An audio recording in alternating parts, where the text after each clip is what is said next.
Let's dive right in. What if Croatia, a nation we already love for its stunning coastline and historic islands, suddenly transformed into the economic powerhouse of the entire continent? Imagine a future where the country that, let's be honest, everyone casually drives through for a summer holiday actually becomes the place Europe looks to for answers about wealth, growth, and the future.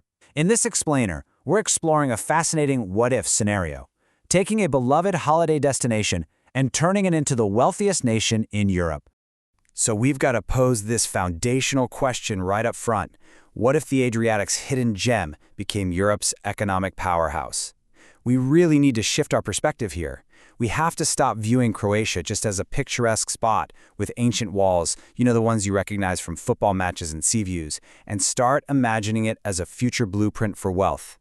Picture its cities as global magnets for capital. Imagine its innovators becoming world famous, and its economy rising so far above expectations that the rest of Europe is literally forced to ask, wait, how did one of our smaller nations become the richest? To make that massive leap, we're looking at a pretty stark contrast. Right now, Croatia is a compact nation with a strategic location, relying heavily on tourism as this beautiful hidden gem. But tomorrow? To reach that next level of prosperity, it has to transition into a highly efficient, modern economic machine. We're talking about evolving into a tech hub, a global logistics gateway, and setting a true wealth benchmark for the whole continent. Section 1. The Grand Vision, Amplifying the Adriatic. Now, this kind of rise to wealth, it doesn't just happen by accident. It wouldn't be a single lucky discovery or some sudden boom. Instead, it's the result of decades of strategic decisions and powerful execution. It's all about taking Croatia's natural advantages and multiplying their value. And that starts with a complete redefinition of tourism. Obviously, tourism is the first pillar, but we're not talking about your standard summer vacation here. Coastal cities like Dubrovnik, Split, and Zadar would have to evolve from seasonal sun-seeking spots into globally recognized year-round luxury brands. We're talking elite tourism. Think global destinations for yachting, high-end wellness, thriving digital nomad communities, premium retirement living, and even international film production. Section 2. Building the economic engine beyond tourism. Because here's the reality, if Croatia wants to be the richest, it can never rely on tourism alone. Don't get me wrong, tourism is incredibly powerful, but it's seasonal, and relying solely on it leaves the nation economically vulnerable. To build durable wealth, the very next move has to be constructing a far more diversified, technologically advanced economy. We're looking at clean energy, AI governance, maritime logistics, biotechnology, advanced manufacturing, and digital services. These are the industries that would actually drive this new wealth. And here's where Croatia has a massive advantage: its size. Small states can actually pivot and move much faster than large ones. With streamlined bureaucracy, quick business formation, and competitive taxes, talented people would feel they can build something massive without getting buried under a mountain of red tape. A rich Croatia is a smart Croatia, and a smart Croatia takes energy security very, very seriously. It requires a logical three-step flow. First, aggressive renewable investment in solar, wind, and hydro. Second, modernizing the grid and expanding storage. And third, ultimately eliminating that volatile import dependence. Cheap, stable, clean energy is an absolute magnet for investment. It slashes operating costs for all those new industries we just talked about, and it gives the country a highly modern, resilient image on the global stage. And we absolutely can't talk about infrastructure without talking about that coast. Modernized ports are the bloodstream of commerce.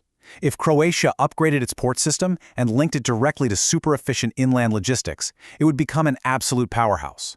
It would serve as the indispensable trade gateway connecting the Mediterranean, Central Europe, and the Balkans. Once a nation becomes indispensable in logistics, it gains influence that extends way, way beyond its size. Moving on to Section 3, Reversing the Brain Drain, the Talent Magnet. Rich countries aren't just wealthy because they hit the geographic jackpot. They're wealthy because of their human capital. It's all about how they train, attract, keep, and empower brilliant minds.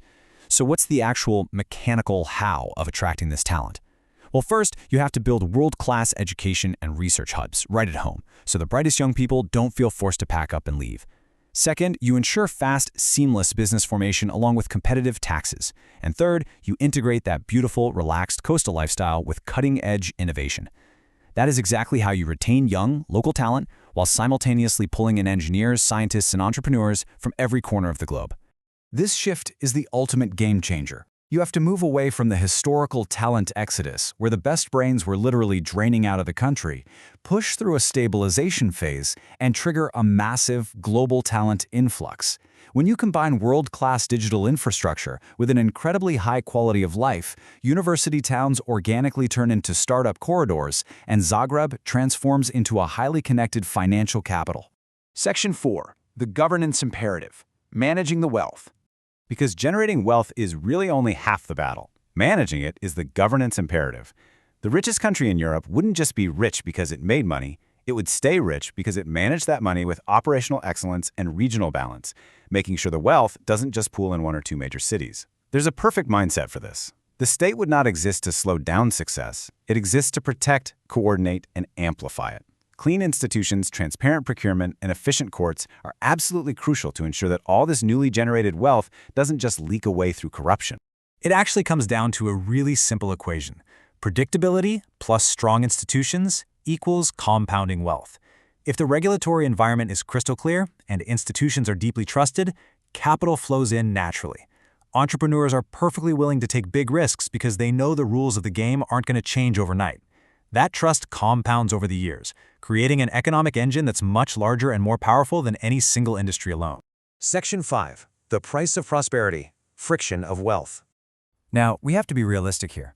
Every giant leap forward comes with painful trade-offs. It's not all just rising graphs and shiny new buildings. While rising wealth brings better living standards, global influence, and modern infrastructure, it also brings immense pressure. We're talking spiking housing costs, intense tourism saturation, and the very genuine risk of cultural erosion. A place can actually become so successful that the streets get completely over-commercialized, and local communities are just priced out and pushed aside. So how should we actually define success? True wealth is achieved when ordinary people live better without losing the soul of the nation. To make sure Croatia doesn't become a victim of its own runaway success, it would require some serious, long-term planning.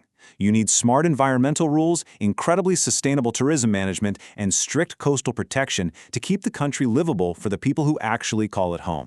Which brings us to Section 6, a new European benchmark. Size is not destiny. If Croatia actually pulled this off, it would send a massive ripple effect across all of Europe, and it would create a profound psychological shift within the Croatian identity itself. Because ultimately, wealth should be the amplifier, not the replacement of identity. Think about it.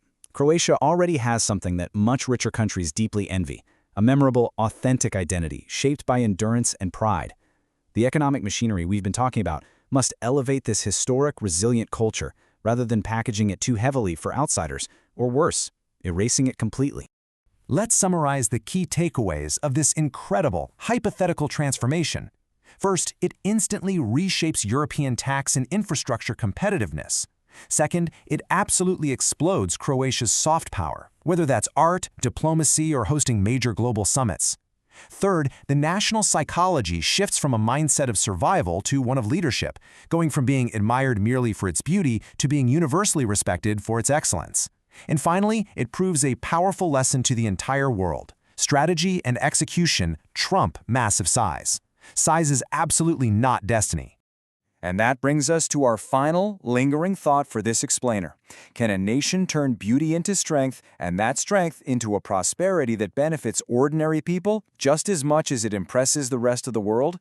The difference between good and great isn't destiny, it's decisions.